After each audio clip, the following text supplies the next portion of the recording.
High, আমার মতো কারা কারা আছো যারা বুফেতে যেতে ভয় পাও?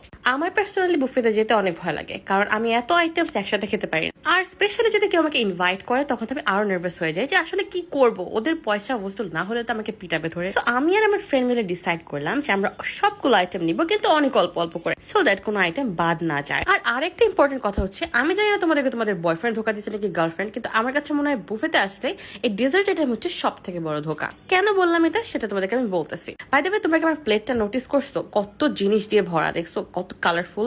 এন্ড এই সবগুলো হচ্ছে ভর্তা। আমি আমার ফ্রেন্ড ভর্তা লাভার, আমরা কিছু বাদ রাখিনি, আমরা সব নিচ্ছি। আচ্ছা, তোমাদেরকে তো বলাই হয়নি যে আমরা কোথায় গিয়েছিলাম। আমরা চলে গিয়েছিলাম মিরপুরের বুফে স্টোরিজে। আর এটা হচ্ছে মিরপুরের সবচেয়ে রিনোন্ড বুফে গুলোর মধ্যে একটা। আমরা প্রত্যেকটা আইটেম ওদের ট্রাই করেছি। ওদের চাইনিজ আইটেম আমাদের কাছে অনেক মজা লেগেছে, স্পেশালি আমার কাছে আর আমার ফ্রেন্ডের কাছে ওদের খিচুড়িটা অনেক মজা লাগছে। গরুর মাংস দিয়ে ভর্তা দিয়ে খিচুড়ি মেখে খেতে বেস্ট লাগছে।